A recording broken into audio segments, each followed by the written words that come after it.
बिस्मिल्लाहिर्रहमानिर्रहीम। अस्सलाम वालेकुम नाज़रीन कराम, अगर आपने मेरा यूट्यूब चैनल अब तक सब्सक्राइब नहीं किया तो बराए करम इसे अभी सब्सक्राइब करें और लाइक करें और अहबाब के साथ शेयर करें, ताकि जब हम वीडियो लोड करें तो सबसे पहले आपके पास पहुँचे। नाज़रीन कराम, पिछले 2 दिनों में सियासी मंजर पर बड़ी तब्दीलियाँ रूनुमा हुई हैं। मुंतशिर अपोजिशन ने एक स्टीयरिंग कमेटी बना ली है, यानी एक बार फिर पार्लियामेंट के अंदर अपोजिशन मुतहद हो गई है। इस अपोजिशन में वो तमाम जमातें जो पहले पीडीएम में भी शामिल थीं अब इकट्ठी नज़र आ रही हैं। इसका मतलब ये हुआ कि अब तमाम जमातें मियाँ शहबाज शरीफ की क़यादत में, अपोजिशन की तमाम जमातें मियाँ शहबाज शरीफ की क़यादत में मुत्तहद हो गई हैं। फिर दूसरी तरफ सूरत हाल ये है कि वज़ीर आज़म इमरान खान ने पार्लियामेंट का जॉइंट सेशन तलब कर लिया। अभी उसकी तलबी की स्याही खुश्क नहीं हो पाई थी कि इसे मुलतवी करना पड़ गया। कि पार्लियामेंट का सेशन इसलिए बुलाया गया कि वज़ीर आज़म इसमें इंतखाबी इस्लाहत और नैब क़वानीन को पार्लियामेंट से मंजूर करवाना चाहते थे। पार्लियामेंट के दोनों ईवानों के मुश्तरका इजलास से मंजूर कराना चाहते थे। लेकिन ऐसा दिखाई देता है कि हुकूमत को शिकस्त का सामना करना पड़ता अगर वो कोई होमवर्क किए बगैर पार्लियामेंट में ये दोनों बिल लेकर आती, क्योंकि इससे एक रोज़ कबल प्राइवेट मेंबर्स डे पर हुकूमत को एक ही सेशन में 2 बार शिकस्त हुई। इस तरह की अगर किसी और मुल्क में शिकस्त होती तो वो हुकूमत मुस्ताफ़ी हो जाती। लेकिन मौजूदा हुकूमत तो बड़ी डिठाई के साथ बैठी हुई है। उसने इस शिकस्त पर बेमज़ा नहीं हुई और वो मुसलसल इस बात का दावा कर रही है कि उसे ईवान में अक्सरियत हासिल है। वज़ीर आज़म ने बड़े दिनों के बाद सेनेट के अरकान को बुलाया और उनके साथ मुशावरत की, तो वहाँ पर भी उनको इत्तेहादी जमातों के तेवर बदले हुए नजर आए। मुस्लिम लीग नून, जमात इस्लामी, पीपल्स पार्टी, ये सब जमातें इस वक्त करीब हो रही हैं, तो दूसरी तरफ पीटीआई से मुस्लिम लीग काफ, जीडीए, एमक्यूएम, मुस्लिम लीग काफ को, ये सब जमातें जो हैं ये दूर होती नज़र आ रही हैं। जब ये मुशावरत हुई तो उसमें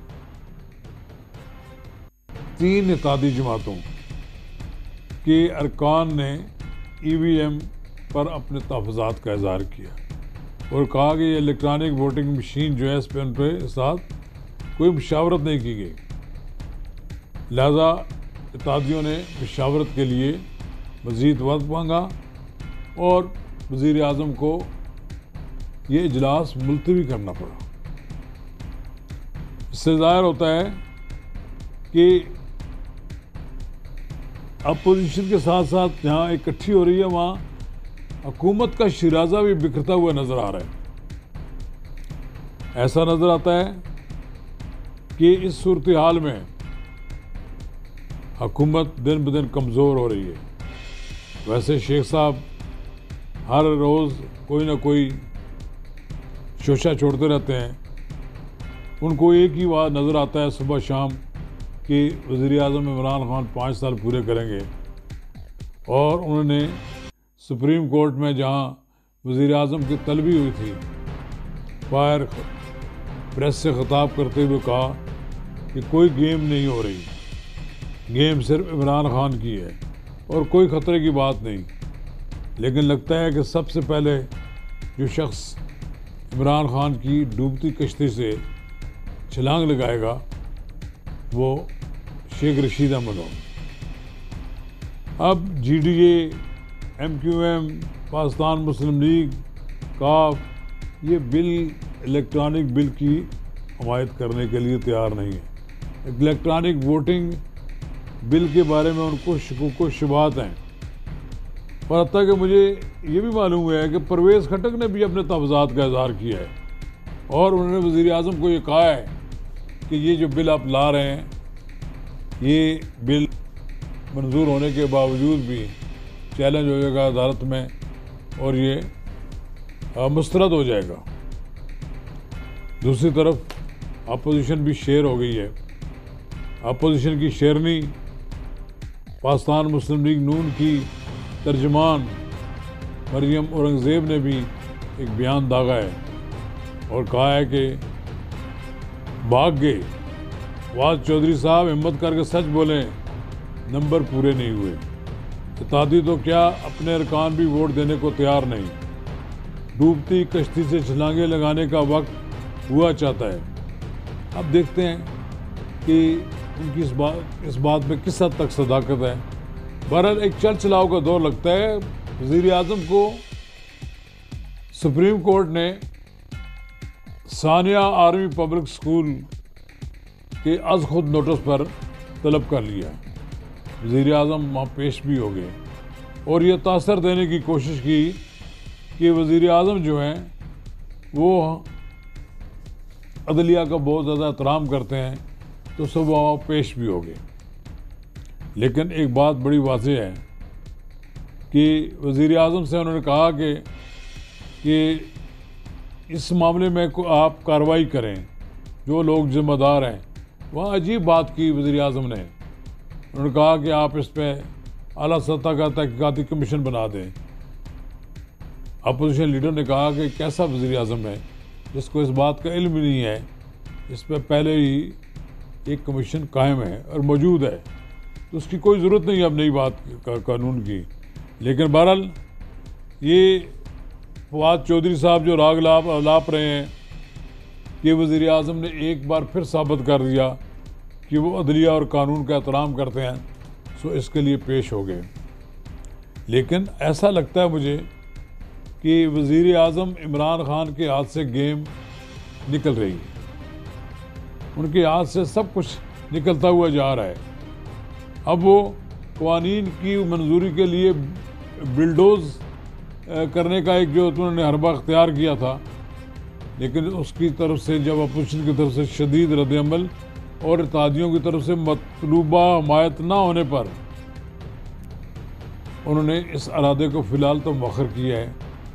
फ़िलहाल ये आगे चला गया कुछ दिनों के लिए बाद। अब देखना ये है कि वज़ीर आज़म इस सूरत हाल से किस तरह निकलते हैं।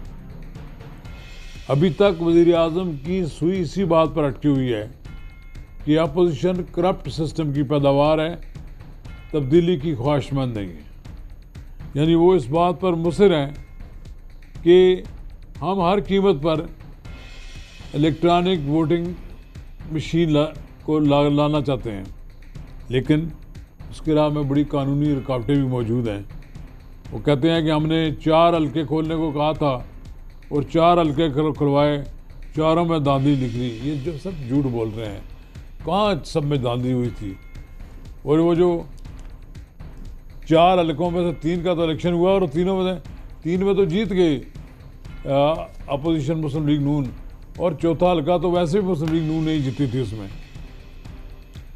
अब ये कहा जा रहा है कि हुकूमत इंतखाबी इस्लाहात पर इत्तफाक़ राय पैदा करने के लिए पार्लियामेंट का इजलास मौखर किया है और आइंदा चंद दिनों में फिर दोबारा इजलास बुलाया जाएगा। इससे पहले स्पीकर को ये असाइनमेंट दी गई है कि वो अपोजिशन के साथ रब्ता करे। 10:30 अपोजिशन के साथ कोई रब्ता कायम नहीं हुआ। जनाबे स्पीकर ने भी अभी तक कोई रब्ता नहीं कायम किया, लेकिन असाइनमेंट तो उनको दी गई है। बहरहाल अब देखते ही हैं कि स्पीकर किस हद तक अपोजिशन समेत तमाम उन इत्तेहादी जमातों को एतमाद में लेकर कोई नया फार्मूला तैयार करते हैं। इस मौका पर जबकि वफाक में हुकूमत की जो पसपाई हुई है नज़र आ रही है, उस पर मरीम नवाज़ ने भी एक ट्वीट किया है और मरीम नवाज़ ने कहा है कि थोड़ी देर पहले उन्होंने नया नाम रखा है कप्तान का। रिजेक्टेड खान तकरीर जाड़ रहे थे कि अरकान जहाज समझ कर वोट दे करें। कौम ये पूछ सकती है जिहाद अचानक मुलतवी क्यों करना पड़ा। वैसे तो कौम सब जानती है, मगर फिर भी पूछना तो बनता है। जनाब वज़ीर आज़म, आप इतने चक्रों में क्यों पड़ते हैं? आप यकतरफा तौर पर क्यों कानून साजी करना चाहते हैं? आपने कोई कानून साजी करनी है जो ड्यूरेबल हो, काबिल कबूल हो और जिसके मुस्बत नताइज भी बरामद हों, तो आप अपोजिशन लीडर को बुला लें, उनके साथ बैठ जाएं। आप खुद बैठें, आप अपनी अना को, जो आपके पहाड़ के ऊपर चढ़े हुए अनाज है, नीचे उतर आएँ। जब आप अना का ये जो आपका बोझ उतर जाएगा तो बहुत से मसले हल हो जाएंगे। वरना एक बात बिल्कुल वाज़ेह है, अगर इत्तेहादियों ने आंखें आपको दिखा दी और वो तितर बितर होना शुरू हो गए, तो फिर अपोजिशन को तहरीक अदम एतमाद लाने में कोई देरी नहीं होगी। वरना फिर तो मौलाना फजल रहमान और नवाज शरीफ तो तैयार बैठे हैं कि एक और लॉन्ग मार्च हो, और ये लॉन्ग मार्च फैसला कौन होगा।